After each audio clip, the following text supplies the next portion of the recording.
Welcome to Hot Topics Live podcast. You are not going to want to miss this.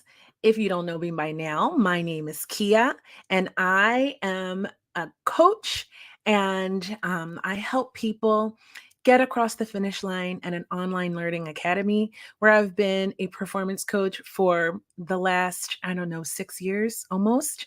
And so I have a lot of experience with helping people, and this podcast aims to help you to live your best life possible. And I have an amazing topic for you today.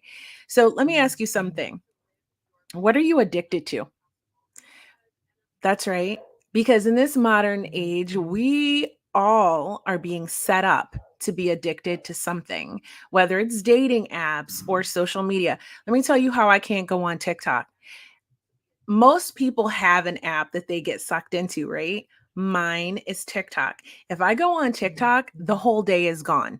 All right. So these apps, dating apps, whatever, social media, um, YouTube, even like everything is set up to get us addicted. Um, it's not just about alcohol or drugs or gambling anymore. There's so many things that can get us addicted. And today's episode is all about overcoming addictions, managing them, how to handle them. And we're going to go deep into mental health and facing your own mental health issues and how to move through them so that you can thrive in life. You know why?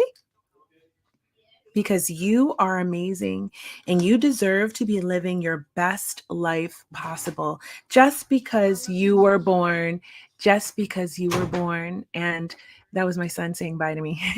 So it's summertime. I've been on vacation, right? You haven't seen me in a while, and I've been on vacation, and that's why you haven't seen Hot Topics Live or the limited series on dating. So, if you've been looking for the limited series on dating after divorce, I will be back with a fresh episode tomorrow. So, bear with me because I'm working on it. And I have an extraordinary guest for you today, right? Her name is Marie McMaster, and she is the founder of a sober living home called 620. And we're going to bring her on, and she's going to share with us how we can start facing these addictions, how we can start moving through them, how we can overcome them and thrive in life. But first, we're going to find out her story and what led her to want to help other people to move through their addictions. So, without further ado, I'm going to bring her on, and we're going to welcome Marie. Hi, everybody. I'm Marie, and I'm Marie McMaster Hannaman, just to make it clear in case you were looking for me. Um, and I started my 620 sober living home less, just about 2.5 years after I got sober. So 620 is actually representative of June 20th for me, because June 19th, 2019 was the day I got to my rock bottom, and June 20th was the first day I chose to be sober. So I named my sober living company 620 so that I would remember that it's really important that I put my sobriety first. That's amazing. So, what is the backstory? Like, in order for you to realize you needed to get sober, you had to, I'm sure, first spiral. So, what led Yes. you through that process? Well, I am a long-term drinker, long-term user of drugs. I'm 52 now, and I was 47 when I first got sober. Um, I had been 35 years of an active alcoholic and 25 years of a user of methamphetamines at that point. Um, and I had struggled with mental health, not realizing that all of them are so connected. And that I also I sought out drugs and alcohol, mostly because of some of the struggles I had with mental health and also with abuse. So it kind of all ties into one another. And you were talking about different kinds of addictions and things like that.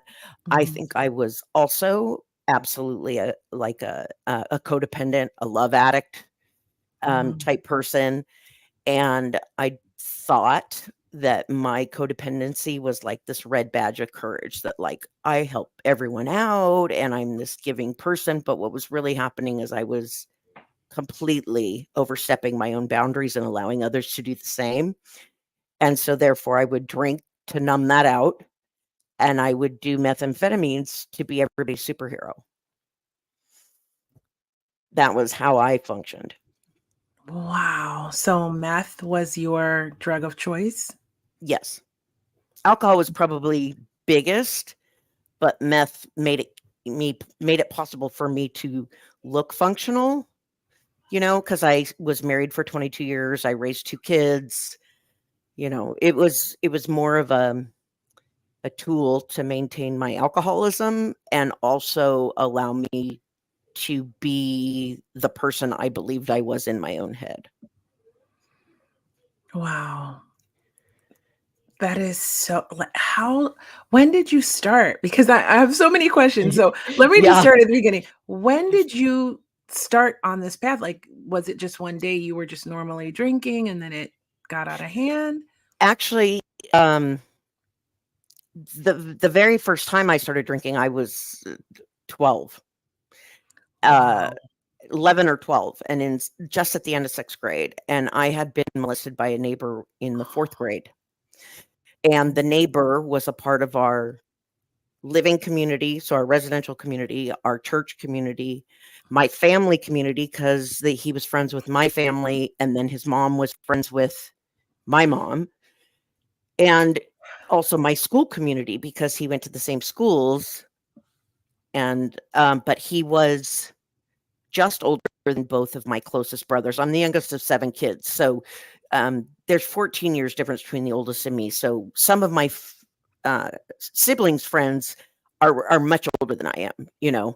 So them being around, he was 18 at the time, and I was 9 when it happened, and I started having depression really heavy in 6th grade, and I began using alcohol.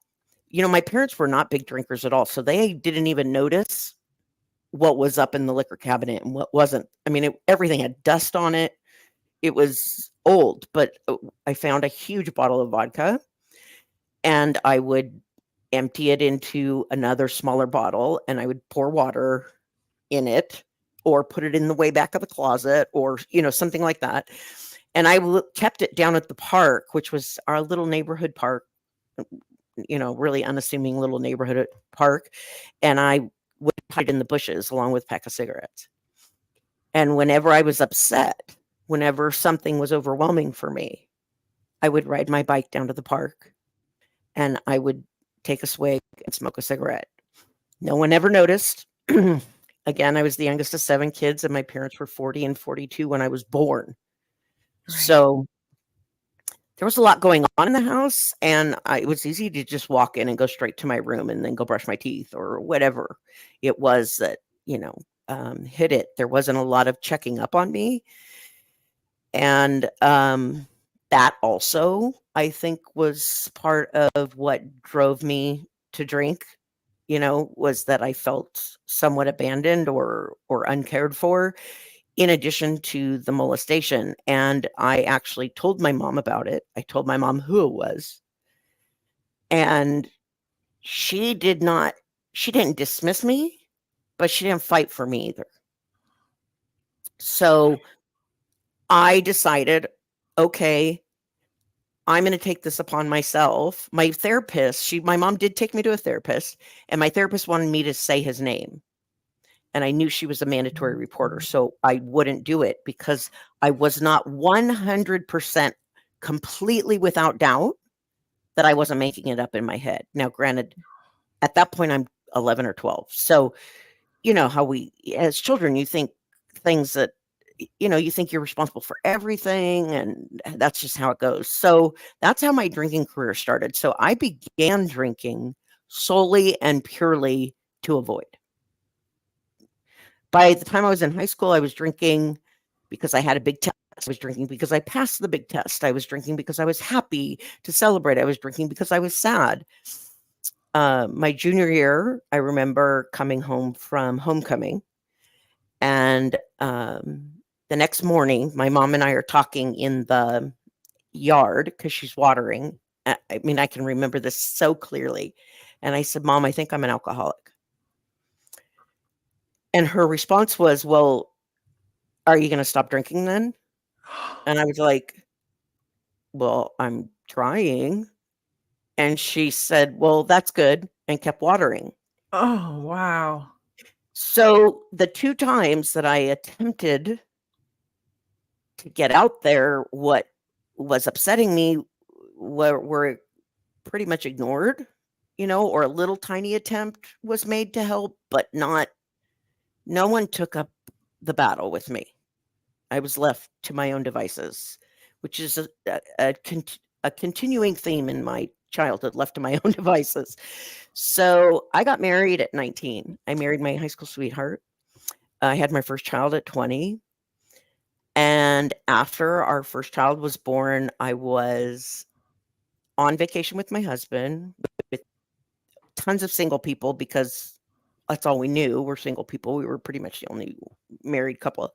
Right. And I don't know what possessed me to say this.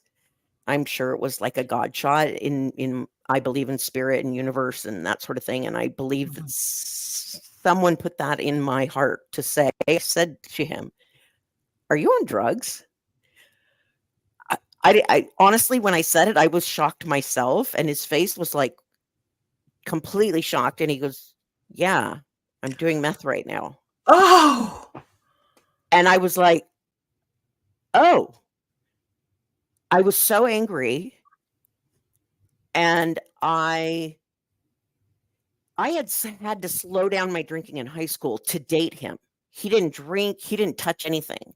So this was huge. And I kicked him out of the house when we got home from vacation, which lasted all of 2 days. He came back and he said, I'll do whatever you want. And I said, well, you have to completely quit. He said, okay, no problem.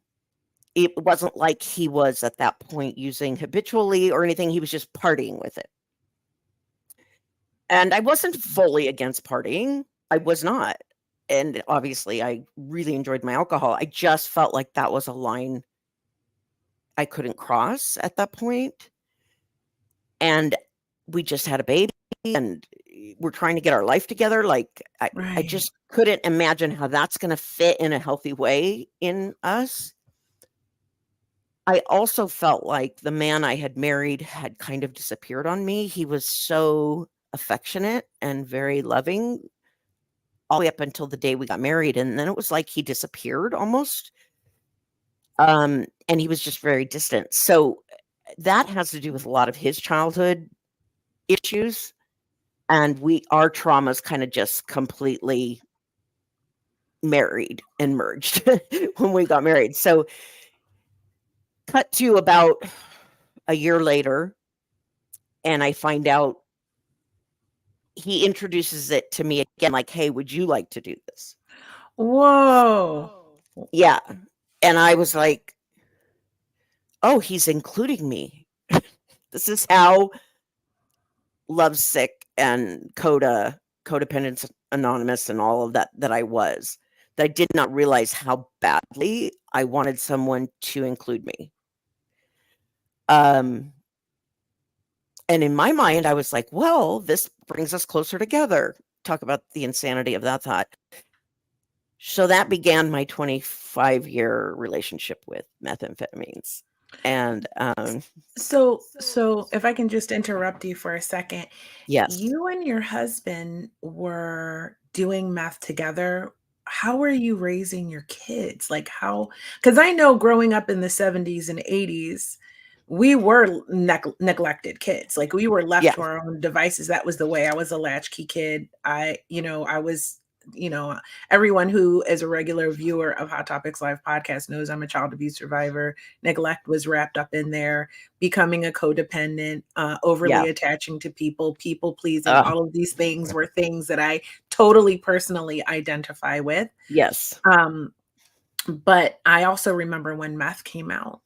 and how it was like devastating people. And so I can't imagine. Actually, I take that back. I can see how your husband saying, like, thinking of my old way of being, the Yeah, more unhealed exactly. version of myself, and younger too. So, like, I was in the Navy back then in my 20s, but like, how I would have been like, oh wow, this is a bonding He wants to thing. be Like, with me he while we wants to do do this. something together, He's and not then hiding it. right, like he's being honest with me. He Yeah. wants me to be a part of it, and in a weird, like in a twisted way, it's Yeah. actually endearing. But And what about the meth, kids? meth made him talk to me. So Oh. I actually enjoyed my husband more when he Oh. was on meth. Mm. So I felt like I had the man that I dated back when he was doing meth because he would communicate with me. And so my kids, I only had one child when we first started, Mhm. or at least when I first started. Um, and it was because we both had jobs, we both had a kid, and we were hanging out with single people. We could party all night with all the single people and still stay up with our kids the next morning because we had meth. So it actually made it easier in my mind to stay responsible doing the meth. It wasn't 3 weeks up at a time or smoking, it wasn't. You were functional. Yes, I was using it to be functional, honestly, in a really twisted way. But um so that's how it started. It didn't end up that way. Um and I didn't use or drink while I was pregnant with my son or my daughter, which thank God that was something that I chose because it that's important to me, but it's not always the case when you're addicted to things. Sometimes that's difficult. I think what really cracked me wide open with it was I had a series of really difficult jobs, very high stress. I didn't know how to speak up for myself. I was working a lot of overtime. Also, my husband worked out of town a lot. So I was dealing with the two kids. So, like at one point, I had a half an hour, 40-minute commute, and I would have to get a job by 6:30 in the morning in order to be off work by 3:30 in the afternoon to pick up my kids. So meth a little bit every morning got me to work, with my kids having their lunch and their clothes, and because I had enough energy to handle it. What I didn't realize is that really my problem was controlling. I wanted to control everything so I felt safe, so that I could make my own decisions, and so that people wouldn't be mad at me. That's the other thing. I was terrified of people being mad at me. That I had that really bad. And I still have it a little bit, but I'm really working on it and getting a lot stronger in that area. So the meth allowed me to do as much as I did in those years, in my 20s, 30s, and 40s. But at 37, no, I was 38. In 2010, I was 38, and I had a huge mental breakdown. I had a job that was stressful. My husband and I had moved from Murrieta, which is Southern California, to Bakersfield, which is Central California, because he was supposedly getting a job where he could come home every night. That was the agreement. And then he didn't come home every night. So I was stressed on all levels, and my brain snapped, and I had a late diagnosis, late onset of schizoaffective disorder, which is schizophrenia with a mood disorder, and bipolar. I didn't do any meth or drink for almost a year because I was checked out. I was like a little girl again. It was a very long road of recovery, and Then, as soon as I felt like an adult again, I had the same problems because I hadn't really healed. I had the problems of my husband wants to go out and have a good time. I want to be able to do that. I also want to be there for my kids. And everything that he wanted, I made a priority. So I went right back in. And then my 40th birthday, he requested a 6-month separation. And I was like, I'm sorry, what? That's a divorce in my mind. Like, I think you're crazy, and I will consider it if we both do counseling once a week to work on our own shit. Excuse my language. I don't know if you can cuss on these things, and then once a month we come together as a couple and have couples counseling. That on those terms, I'll do it. And he said, no counseling. And I said, well, that's a divorce. And we split up after 20 plus years of marriage. And we had been married 22 years by the time we divorced. So, that divorce sent me into a really self-destructive, I was trying really hard to keep my head above water, but it was very difficult because I didn't understand the pain that I had for so many years and didn't work through it. So that brought on the alcoholism and everything so much more. And I've had to finally move out of the house that we owned together in 2019. I did in spring, and I was moving into a friend's house and renting a room who I knew she would not approve of drugs. So I refused to bring drugs into her home because I just didn't want to disrespect her. And that amped up my drinking to where my drinking was so out of control. I couldn't even have alcohol in front of me and not drink it. So by June of that year, I crashed my car, totaled my car. By the grace of God, I didn't hurt myself or anyone else. And then I started my recovery journey on June 20th. So it was the car accident that was like the catalyst. Yeah, I'm sure it was only like, 10 seconds between when I hit the first wrought iron fence panel and when I landed in a marsh. But literally, I had like a 45-minute conversation with myself during that period. And it was like, okay, this is it. No more running. This is it. You're going to figure this out one way or the other. I know you don't know how, but we're going to figure this out.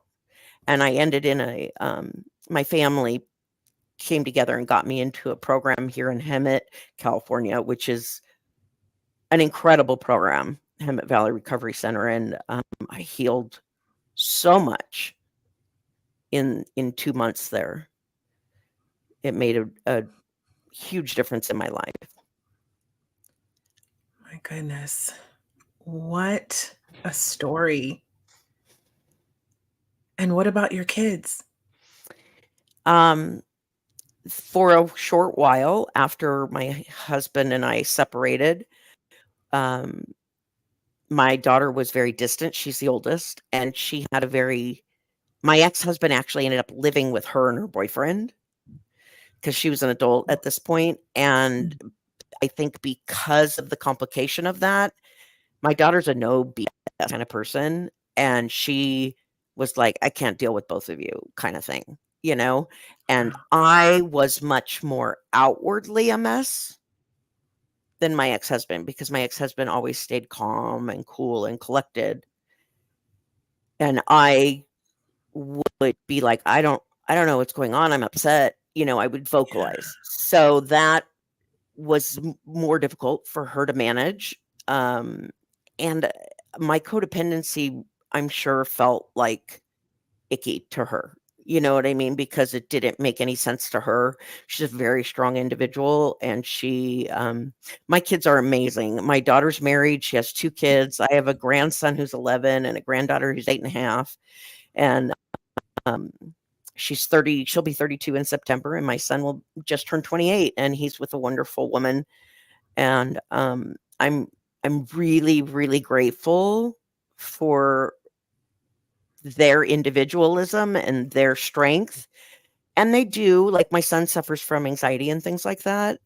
And I think some of that has to do with the uncertainty that happened in his childhood a little bit. And I really believe that Josh and I, my ex-husband and I, Josh, we would have been unstable regardless of the drugs and alcohol. The drugs and alcohol just didn't help. Like, we both pushed each other's buttons so strongly. Um, but I have really good relationships, I think, with both of them now, and I feel very good about who I was as a mom. I literally did the best I could in every moment. I was always looking for a way to be healthier or be a better person, or I just didn't know that there was so much pain inside me. I didn't give it a voice. Mhm. So therefore, it demanded a voice by rearing its ugly head in behaviors that were going to wind me up in rehab. Yeah, I mean, I think it's said that we're always trying to seek an escape from pain, Yeah.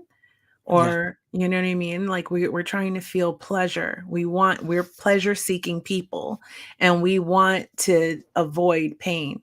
So a lot of the times that desire to mask the pain that we don't want to face or we don't know how to face ends up in addiction to something. Yes. And I love that earlier you mentioned an addiction to love, and I mentioned like the dating apps. Like Yeah. it's so easy to get scrolling, and then you start talking to people, and those messages going off are like dopamine, and you get addicted to dopamine. Yes. Same thing with and a lot of these apps are engineered to get you to keep you on them. So to get you Yes. addicted.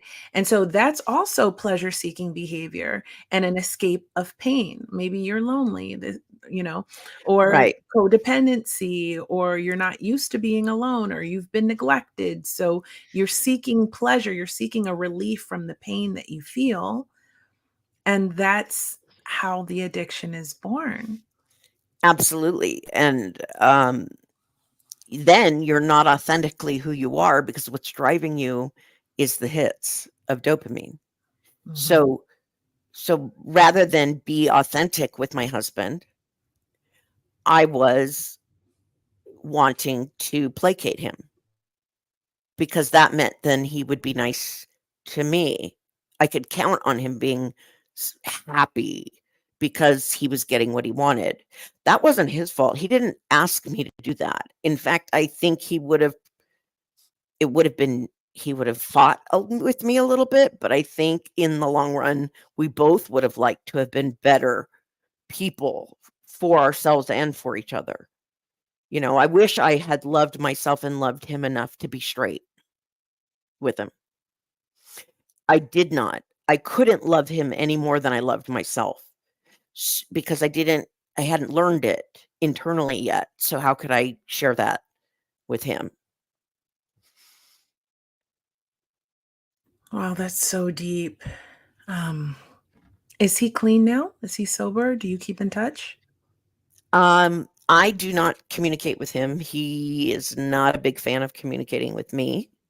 Mm. Um, I hear through my kids a little bit. He does drink, I believe. I'm pretty sure he's not doing drugs. He had congestive heart failure and almost died Mm. in 2015. And then in, was it 2020? He had COVID really bad and ended up in the hospital. So there have been some health things that are pushing that are, his catalyst to try and find a better way to be and that sort of thing. From what I can tell, he's working towards all of that and trying to be the best person he can be too. So we just didn't do that very well with each other. Part of the reason is probably because we got married young, but honestly, if I didn't have the catalyst of being married and having kids and losing all that, I'm not sure I would have gotten sober. And I certainly wouldn't have gotten sober if we had stayed together because I didn't know how to get off that wheel of codependency. Oh my God, that's so profound. So, how long was it from the time that you got sober to when you opened 620? So I got sober on June 20th, 2019. And by August of 2020, I had a vision board for 620 for the type of business I wanted it to be, for the type of homes I wanted it to create. My original goal was 12 homes across the country so that they would, in the market that they were in, set the benchmark for what sober living should be. Because my personal experience of seeing the sober livings that I saw really scared me. It didn't seem like a community where someone could learn to be an adult. It didn't seem like a community where someone could say, I'm scared. I'm not sure I'm going to make it, things like that. Or even be given tools to get better as a person, as a human. So I didn't have a job. I didn't, because I was on disability for my mental health. I didn't have a home to live in, and I didn't have a car. So while I'm creating this vision board. So in January of 2021, I'm sitting, or actually it was December 2020, I'm sitting on my friend's couch and her son's making me pancakes, and I'm jobless, homeless, and carless at this point. And I said, I'm going to open sober homes, and this is what I'm going to do, and see my vision board, and da da da da da. And she was like, I'm sorry, what? And by October 5th, 2021, the house was bought. And December 5th, 2021, we opened our doors to our first client. That's utterly amazing. I mean, talk about the power of a vision board, like having a clear, defined vision and taking massive action towards that goal and shutting out all the noise, the Yeah. naysayers, the non-believers. Those are like the three biggest steps to achieving anything Yeah. right there.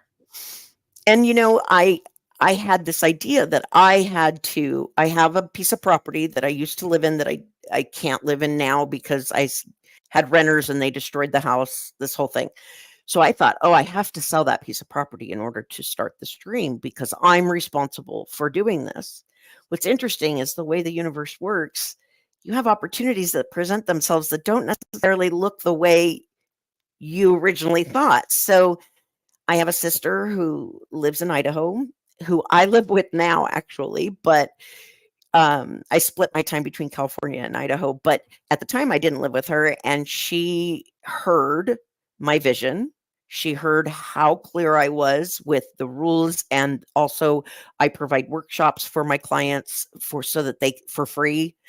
I have people that I know that come in and teach them how to do things. I had a death doula talk to them about advanced directives. Like I have all these things that come in and provide more life education for them. And she was listening to all of my vision and everybody who wanted to help and volunteer and all of this. And she said, I'll buy the house, you rent it from me. And I was like, what? And she goes, I'll buy the house, you rent it from me. I couldn't believe it. She had said that to me in April or May. I started looking in the summer for a home, and we bought it on October 5th. It was amazing. It was an amazing journey. Not only that, so I buy the home, right? I have no idea how I'm going to furnish it. I've been collecting things, refurbishing furniture and things like that. I had no idea how I was going to get everything in here. And I see on Facebook that my best friend from junior high, his parents had died. And I knew his parents really well. They were amazing Asian couple who my best friend had difficulty in his relationship with them, but they did not have junk in their house. Like there was not junk in their house. And he's posting, oh my gosh, my fourth call to 1-800 junk callers or whatever it was. And I was like, oh, John. So I call him and I'm like, can I get like some silverware or maybe some dishes or something for my sober home?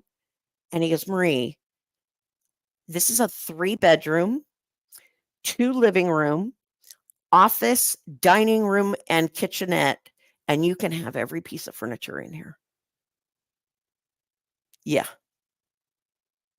That's incredible. Yeah. It was even telling the story now, I mean, it really brings me to tears. It was amazing. Absolutely amazing. Yeah. I mean, sometimes when it's divine, it just flows, right? You get into the momentum of it and it just Yes. it births itself almost like people come out of nowhere to support Absolutely. you and everything aligns and it just manifests itself so beautifully. Absolutely. That's exactly what happened, and things came in that I couldn't even imagine. I couldn't have even written a better script for it to go this way, you know?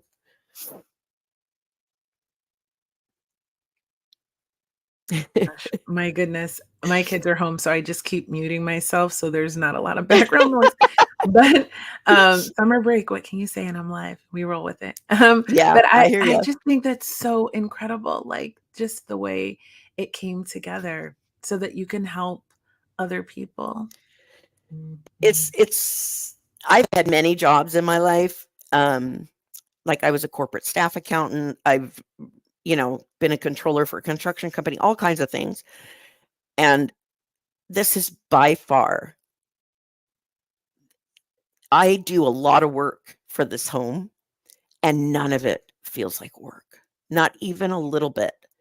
When I come up against difficulties here, is it difficult for me to get over myself and do the things I need to do that are hard? Yes, but it's more like a personal growth. It's such a symbiotic relationship, this business and my personal growth. And it's really beautiful and I love it. I love every time I do this work, I love it. And I haven't always been able to say that. I get and like I think I have a vision for some point in the future. I have another podcast for those of you who don't know. And by the way, don't be shy. Feel free to leave a comment if you're watching. It's okay. You can become part of the show. You just have to leave a comment. You don't have to be shy. Thank you for tuning in, but definitely let us know you're here. And if you're watching after the live, drop a comment and let us know what you think and I've been getting a lot of comments with people adding their input and their advice and their tools on the episodes, and that's been incredible. So keep it up, and definitely don't be And shy. I am honestly open to any questions that I mean, I love being able to talk openly about this. There's not a lot of people who have mental health issues who can also articulate their experience. And because I had late onset, Mhm. I have a life that was not completely with voices in my head and things like that. I also have an older sister who has been diagnosed with schizophrenia since I was 5 years old. So I grew up watching my sister fight the medical system, fight taking medication, and having to go through the worst medications ever because she was diagnosed in the 70s. I am very lucky to have experienced what I am experiencing and recovering from mental illness in the 2000s. Like that's such a gift because the medication is better, everybody understands things more, it's not such a stigma. So because of all of those things, I have a different experience than my sister. In fact, my other siblings, they often say to me, I don't get how you two are diagnosed with the same thing. It doesn't make any sense to me because that's not what I see. In fact, my own mother, I showed her the diagnoses that I had, and she goes, that's not you. I said, Mom, come hang out in my head. Just because I present well does not mean there's not a full on circus and flying monkeys happening up there, you know? And I just have tools to say that's not what is real. And I don't choose to spend my time on that. And like that is a miracle in comparison to when my sister was diagnosed with schizophrenia. And so I'm really feel called to share what I know, what my experiences are, what having a mental illness is like, what is possible in recovery from mental illness, because I see my recovery from mental illness the same way I see my recovery from drugs and alcohol. It's something I work on daily. You've learned tools, and life gets easier around it. So, what are some of the tools someone can use if they're battling either? You said that you use the same tools or similar Yeah. anyway. So, Yes. what kind of tools can you use if this is something that you're dealing with? Well, one of the things, so I am bipolar, and when I'm in a mania, sometimes I wake up the next morning and I see emails that I bought things and I don't have any recollection of doing it. So, like, that is something that's very unhealthy for me if I let myself get to that mania stage. So, I notice how I feel in my body, which is something I never used to do before. But if I'm getting, it's almost like a gear, like, or a snowball effect, like if I notice it, my energy increasing, increasing, increasing, and then starting to increase fast, I know, okay, something's upsetting me and spinning me off into a mania. I see it. Do I allow it to continue, or do I learn how to meditate and have do I contact my therapist and discuss what's happening? Do I reach out to my community who knows I have these things? And I can say I'm nervous to be alone because my energy is gearing up and I don't want to go into a manic phase. And I'll do things like swim. I'll do things like go to a sound bath. Um, my sister does work, it's called craniosacral work, and it has to do with your brainstem fluid and balancing your body. And I'll ask her, can we do a session? I have another friend who is a Theta Healing practitioner, which has to do with meditative state, getting your brain waves into theta brain waves, and I'll reach out and ask for a session with that. I also will journal, and when I journal, it tends to get that frenzied energy out of my body. Um, that seems to help a lot. So these are just some of the things that I do. I try to ground myself, walk on grass barefoot, sit in the sun. That tends to take away my manic episodes. If I see something, because I do have hallucinations or delusions, I don't know the difference really between that, but like sometimes this is very odd, but I will see toddlers inside cars alone. It's almost like my mind sees somebody that needs rescuing or help, and I know, and I think it's possible that it's not real. I used to just try and shy away from ever looking at it because it upset me. Now what I do is I go, okay, I'm not sure that's real.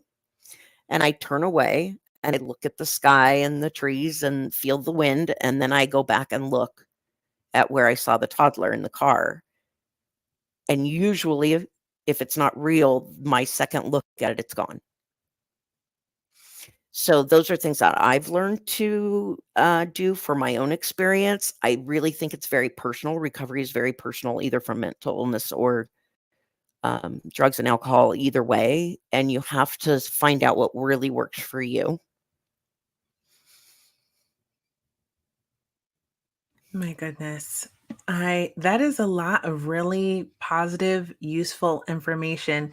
I love how you said I notice how I'm feeling in my body. Yeah. That's as the first step, right?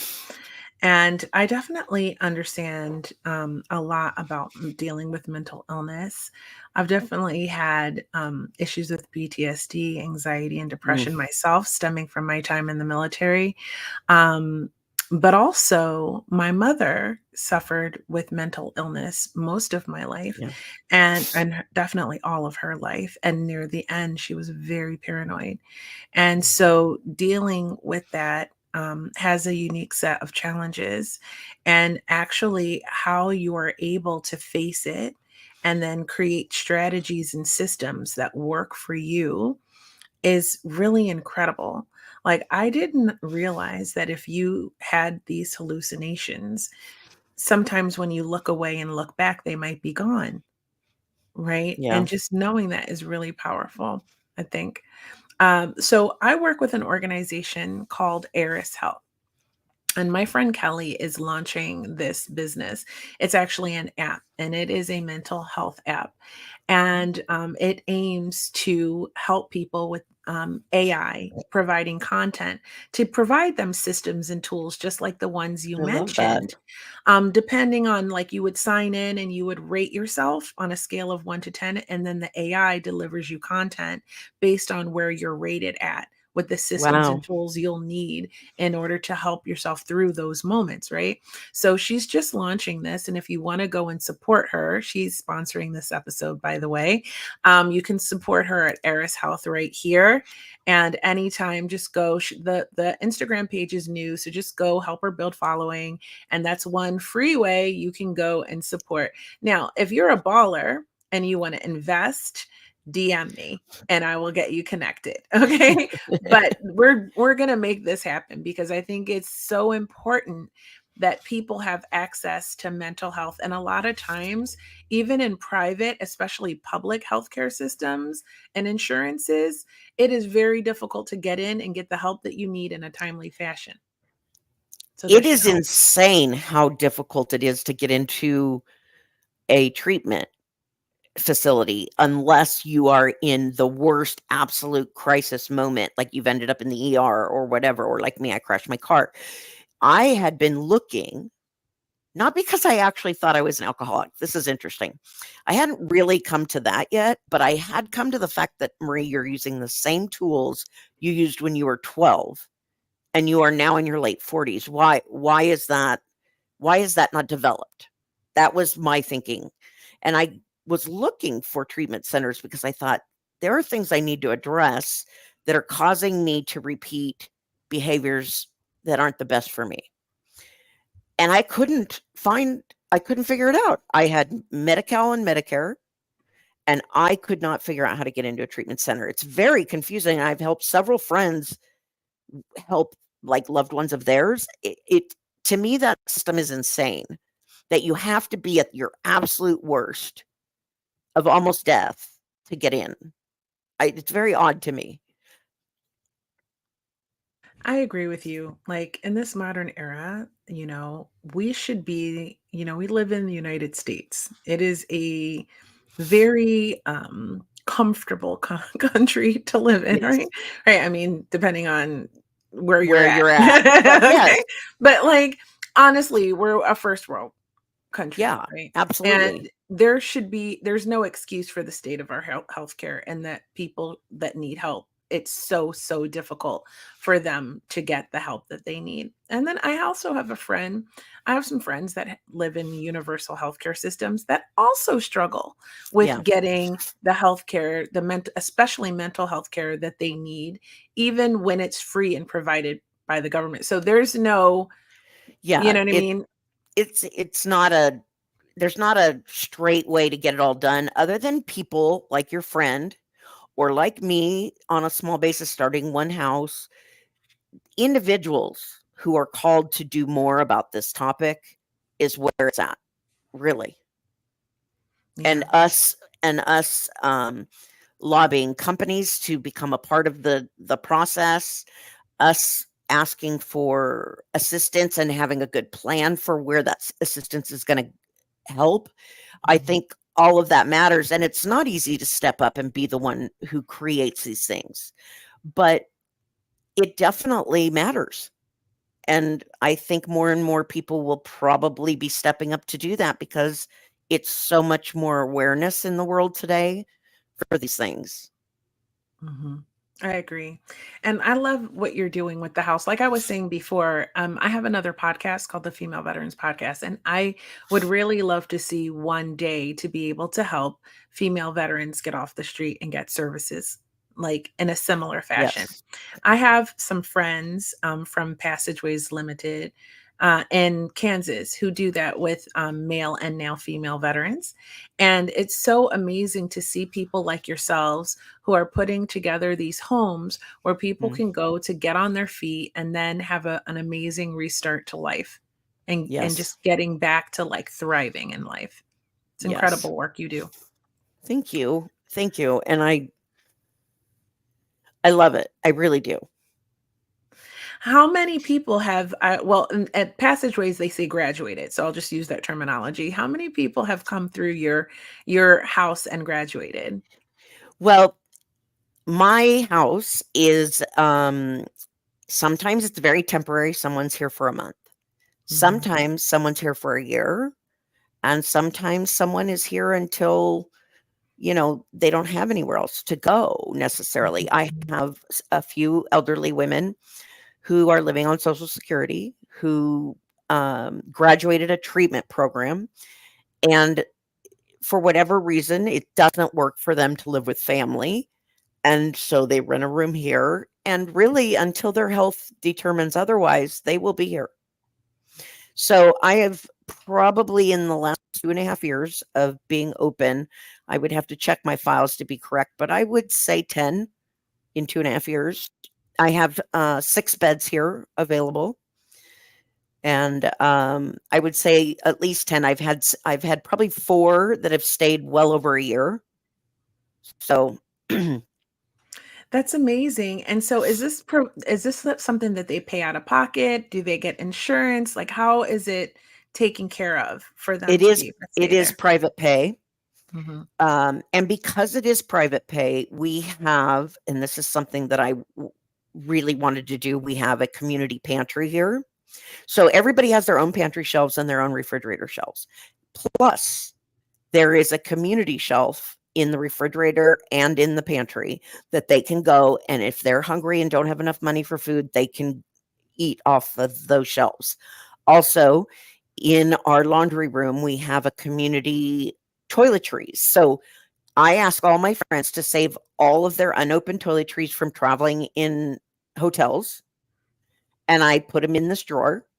And so if someone didn't have extra money for the first however long or for however long they were here, they would have all their toiletries handled and they could eat off the pantry shelves and the community pantry. I also have a friend of my sister who was developing dementia and she owned a boutique, and she decided that she wanted, before she lost her memory or her ability to make decisions for herself, she wanted to give away all of her inventory. I have a full closet here of brand new boutique clothes of all different sizes, and the women can shop in there whenever they want. They don't have to pay any money for it. Outside people have to pay $20 an item, but people in the house or from this community or even veterans from the house that have moved out but come back for certain workshops, they can go in and pick out clothes for free. So I try to really support the individuals in the ways that I can support them.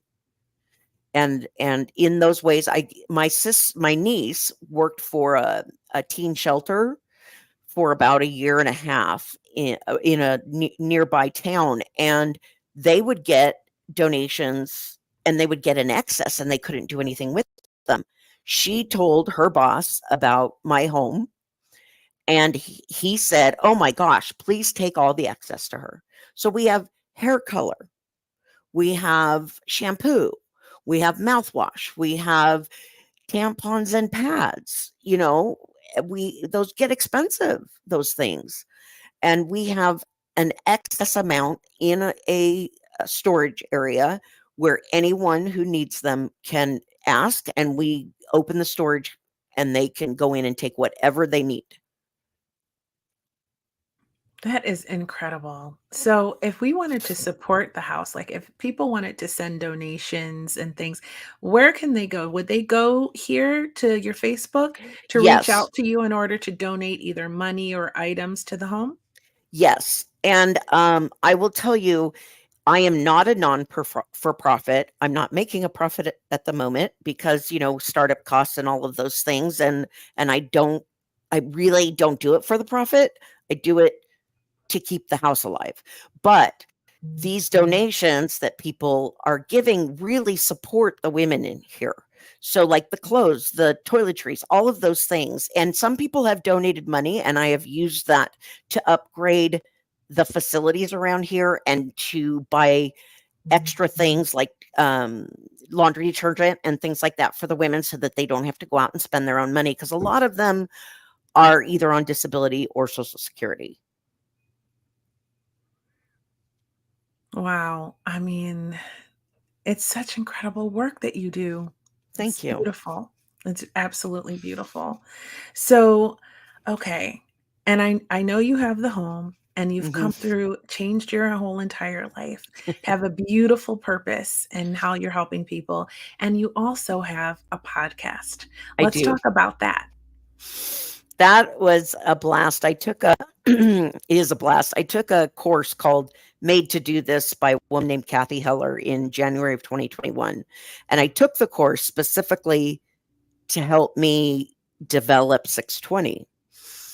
And what had ended up happening is she was talking about your own voice and your own message and how easy it is to start a podcast. And there happened to be another client of hers in this cohort, this class, that her name's Melissa Spence, and she's out of Vegas, and she was offering a startup podcast deal for $40. She would edit and produce your intro, your outro, and 2 episodes for $40 because she wanted people to get to know her abilities and then spread the word about her.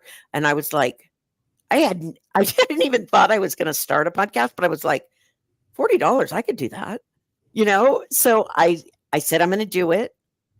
And then I spent from January to June developing the concept.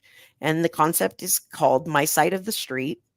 And it really has to do with everything I've done in my life and continue to do to grow, mature, heal, and clean up my side of the street so that I stay focused on what I can control and what I can do to make life better in my circle rather than what's upsetting me outside of that and who I'm having problems with. So it actually has done me a huge favor in that it has completely shifted my focus when something's not working in my life.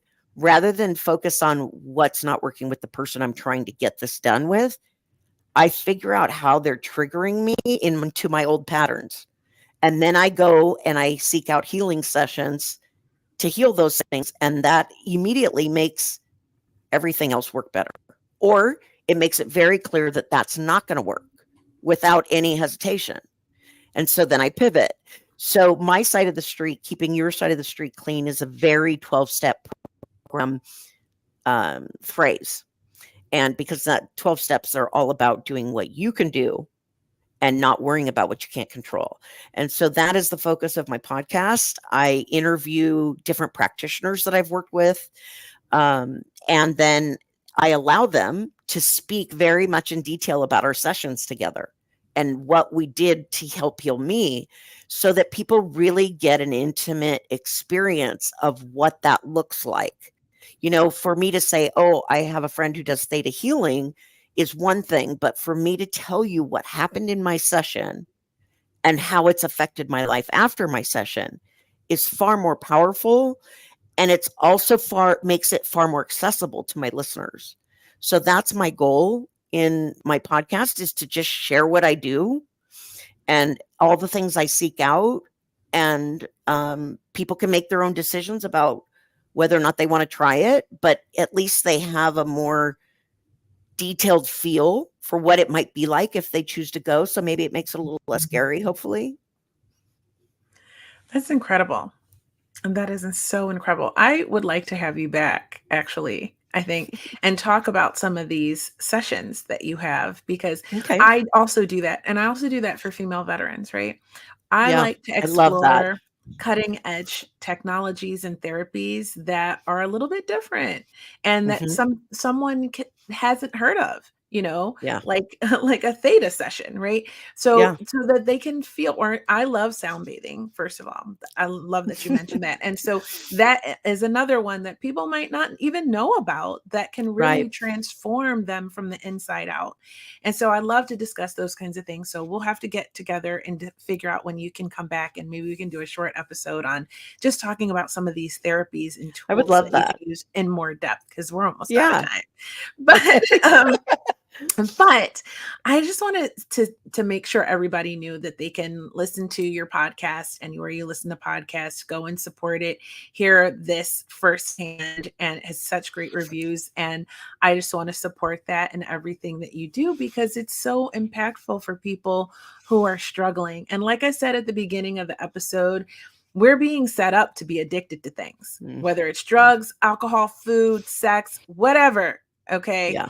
We're set up in this modern age to become addicted to something, and having these systems and knowing what you can do to help yourself, even if you're struggling with mental health, just something as, bipolar, or Yeah.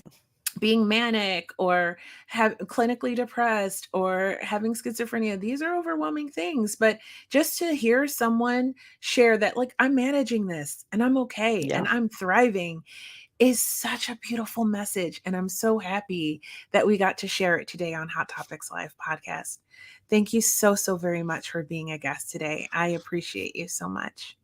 It was great. And I really appreciate you giving the platform for people to hear about it. Just absolutely incredible. And with that, I think we've got to wrap it up. But I'm going to put you in the green room unless you have anything else you want to say to everybody before we part ways. I just want everybody to know that there's always another possibility that you might not be aware of that can help. That's all. Beautifully said. Beautiful information. I can't thank you enough. So, like I said, I'll put you in the green room. If you have to go, I understand. I'm going to wrap up the show and I'll see you in just a minute. Okay, great. Thank you. Oh my goodness, you guys. Well, if you've made it this far, you should just go ahead and subscribe. Hit the like button. It's free. And it is a great way for you to show the algorithm that these podcast episodes should reach more people and help as many people as possible, because that's why I created Hot Topics Live podcast, to be a reminder to you that you are amazing and you deserve to be living your best life possible. And my guests are people with strategies that can help you do that. Like I said, I'm Kia. I'm a performance coach with the London Real Academy. I actually taught people how to podcast. And I totally understood and identified with Marie when she said you needed to use your voice. So if you want to use your voice, check out the link in my bio, or in the description of the episode, I should say. And you can connect with me, and I can probably help you get a podcast like this one for very little cost. But that being said, I want to remind you about my pinup. If you like pinup, you like pretty pictures, here's my last cover. That's me. You can go to my Instagram at Creativity, and you can follow my pinup journey there, and you can see all my photo shoots and all the pictures that I do. And you can join me there to chat and whatever else.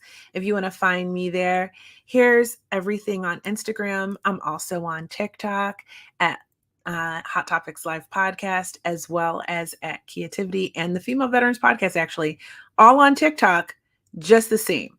Although I'm just getting started on TikTok. So bear with me, but go and follow me on Instagram and support the podcast, of course, and my pinup. And if you want to reach out to me about coaching, I'm kind of on hiatus for the rest of the year, but you can always DM me through Hot Topics Live podcast on Facebook or on Instagram, and we can connect and I can see how I can support you. I'm sorry, my phone always blows up when I am live. I don't know why. It's like everyone knows when I'm live and they're like, I need to talk to Kia right now. Okay. So thank you so much for watching. And before you go, if you've been watching Hot Topics Live podcast for a while, that this is the part of the show where I do something really special for you. Okay. So I want you to take a deep breath and center yourself. Okay, get grounded. And we're going to play a little card game. We're going to get you a Soul Truth Self-Awareness card. These are by Brianne Hovey. And it's going to be a message from, I don't know, your higher power, whoever you believe in, God, Spirit. We talked about the universe today. Source, Allah, Buddha, I don't know. It's whatever you're into, your higher self. I don't know. But how this works is this. I'm going to shuffle up these cards. And then I am going to let one fly out so that it's completely random. It's not something I pick. And that message is going to be meant to find you. Yes, you, specifically you. Okay, I'm talking to you. This message is for you. And whatever it is, I want you to take it in and apply it to your life in the best way possible. Okay, you don't have to be stuck. You don't have to be unhappy. You can absolutely live your happiest, best life possible. Okay, you just need tools, systems, and strategies. Okay, and like I said earlier, you have to have a vision. You have to have a plan to take massive action, and you have to kill all the outside noise. You have to quiet it. You can't let people, places, and things hold you back from doing what you know you believe you can and want to do. We don't dim our light to fit in. We shine. That's what my hotties do, my babies for Hot Topics Live podcast. And if you're watching, subscribe and become one of them. You ready? Your message is coming. Let's see. Nothing wants to come out for you. Oh my God, it fell on the floor. Hold on. Hold on. Okay, I got it. All right. Ooh, this is a good one. It says, on whom am I placing blame right now? Okay. A person who blames others has not begun their lesson. A person who blames themselves has begun their lesson. A person who blames no one has finished their lesson. That's by Unknown. Today's soul action. Take responsibility. On whom are you placing blame right now? Today, free yourself by releasing all victimhood, blame, and resistance. They don't belong where you are going. Only love and courage live there. Make a choice to do it, even if you don't feel ready. Listen to your heart. You will be led. I think we had that one before, but somebody needed to hear it. So there you go. All right, that's your message for today, your soul truth awareness.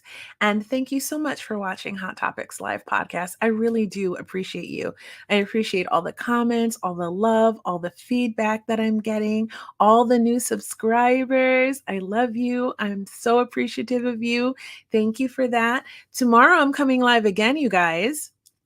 I'm going to do the dating after divorce or long-term relationship a series. I'm coming back again with another episode. This one's episode 8. I've been on vacation, but I'm back now.